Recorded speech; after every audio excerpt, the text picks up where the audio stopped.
अपनी प्रिय जनता का, जिन्होंने एक बार फिर से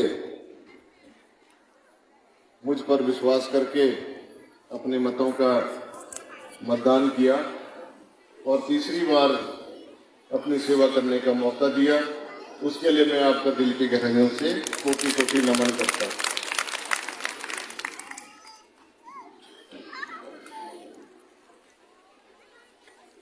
स्कूल के इस कार्यक्रम में लगभग 5 वर्ष के बाद आपके बीच में आने का मौका मिला। सत्ता के साथ साथ सारा सिस्टम ही बदल जाता है। 5 वर्ष में विधायक था,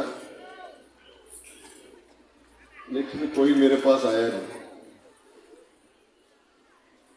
कि विधायक साहब चलो हमारे कार्यक्रम में ही आ जाओ। आना नहीं आना अलग बात होती, किसी ने बुलाया तक भी नहीं।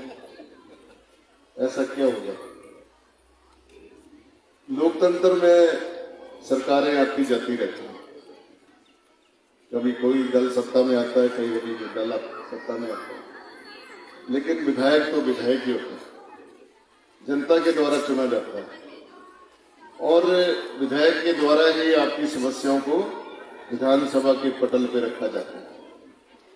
और जो सचिवालय की जो हमारी बैठकें होती हैं प्लानिंग की, विकास के लिए, उसमें विधायक लोग ही बैठते हैं।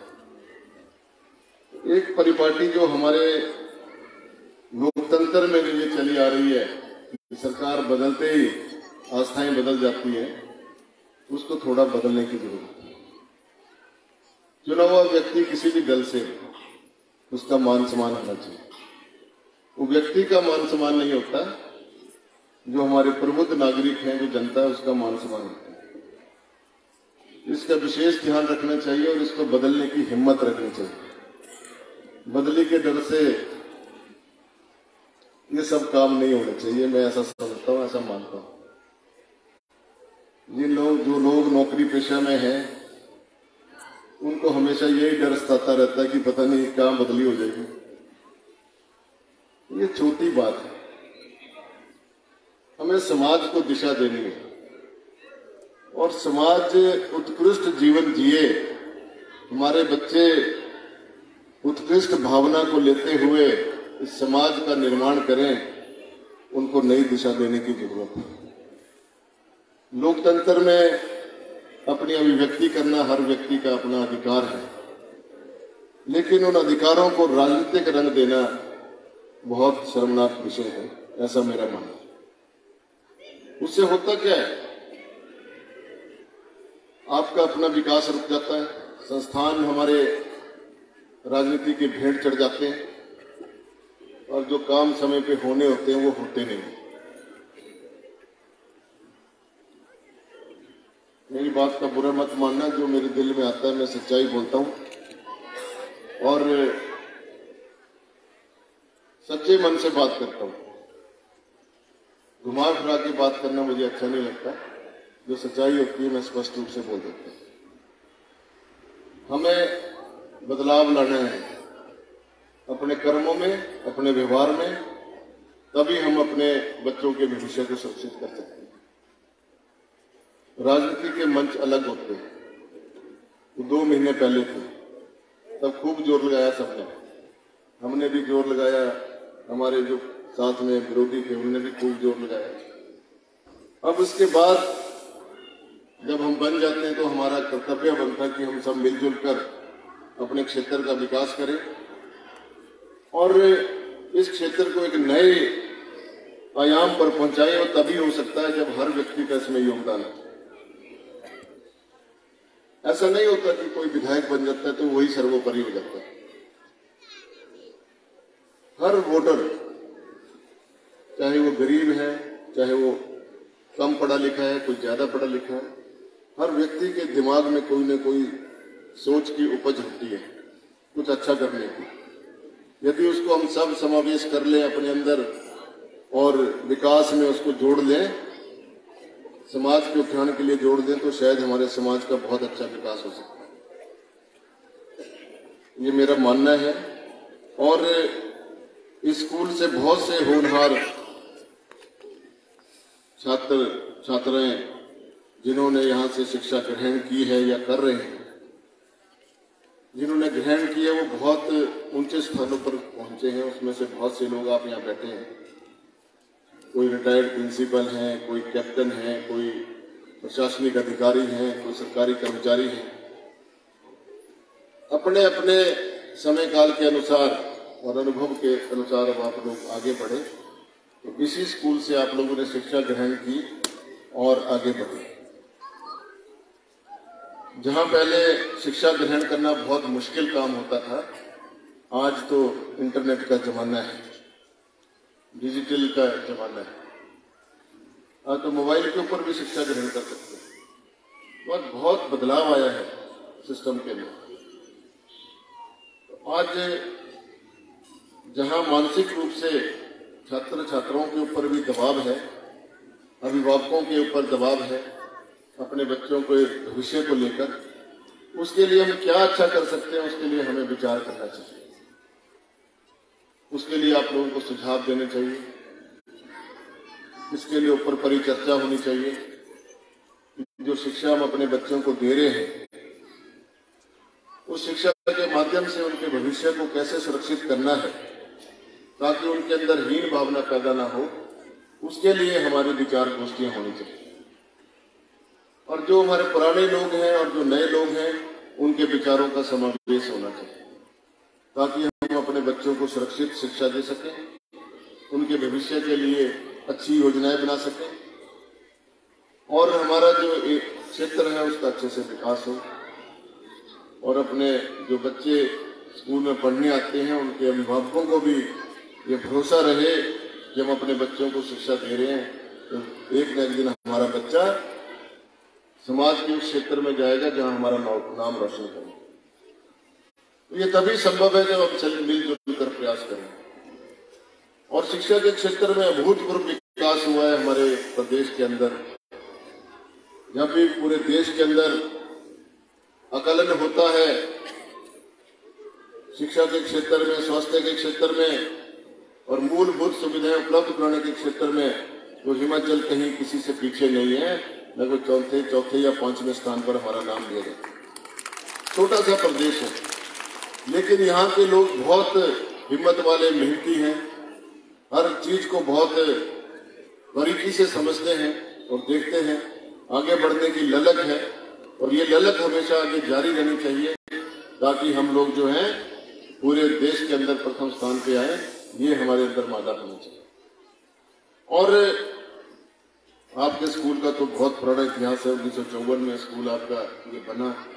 उस समय की परिस्थितियों के अनुसार जो आपको ये स्थान उपलब्ध हुआ, आज वर्तमान समय में यहाँ पर आपको कमरे बनाने के लिए जगह चाहिए। आपकी जो जमीन की उपलब्धता है वो तभी संभव हो सकती है जब हम कोई प्रयास इसके बारे में सकारात्मक रूप से करें। जहाँ पहले लोग जमीन दान में दिया करते थे स्कूलों के संस्थान के लिए, वर्तमान समय में अब जमीन देना भी बहुत मुश्किल काम हो गया। जमीन महंगी हो गई है और जमीन की कमी भी है, परिवार बड़े हो गए हैं। तो उसकी ये सारी समस्याओं को देखते हुए जो आपकी यहाँ से 2 किलोमीटर दूर जो जगह है, पहले भी इसके बारे में चर्चा हुई थी, लेकिन उसके बाद जब बीच में गैप पड़ गया तो इसके बारे में कोई चर्चा नहीं हो पाई और ना ही कोई इसके बारे में काम हो सका। मेरा आपसे आग्रह रहेगा कि कृपया करके आप इसका कोरेस्पोंडेंस करें उपायुक्त के, या आप मुझे लिख के दें, मैं उपायुक्त के माध्यम से कोई ऐसा समाधान निकालेंगे कि पार वाली जो जमीन है आपकी, उसके बदले में यदि कोई जमीन देना चाहता है, पहले तो ये बात निश्चित होनी चाहिए कि कोई व्यक्ति क्या जमीन देने के लिए तैयार है। ऐसे हम बोल दें कि हम करवा देंगे तो होगा तो तभी यहाँ से कोई जमीन भी उसके बदले में लेना चाहता हो, उस जमीन को भी कोई लेना चाहता हो, तभी वो तबादला हो सकता है। अब वो कोई यहाँ पे आसपास जो आपके साथ लगती जमीन है कोई देने को तैयार नहीं होगा तो तबादला कैसे होगा? पहले तो उन लोगों से बात करनी पड़ेगी पंचायत के स्तर पर। प्रधान जी जाग जाओ,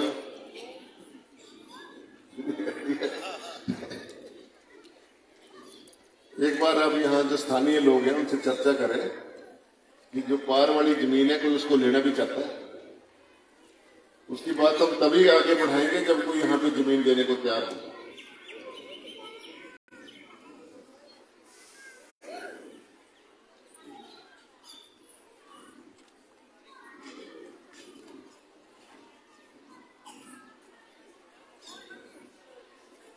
पंडित दुर्गादास जी ने एक पत्र, एक चिट भेजा है। हरसौर का जो ब्रांच पोस्ट ऑफिस 47 वर्ष की उम्र का हो गया,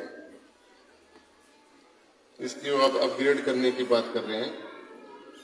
इसका आपने प्रस्ताव बना के भेजना है पंचायत से, तो उसके संबंधित विभाग को हम भी भेज देंगे और क्या इसमें हो सकता है समय के साथ उसको करवाने की कोशिश करेंगे।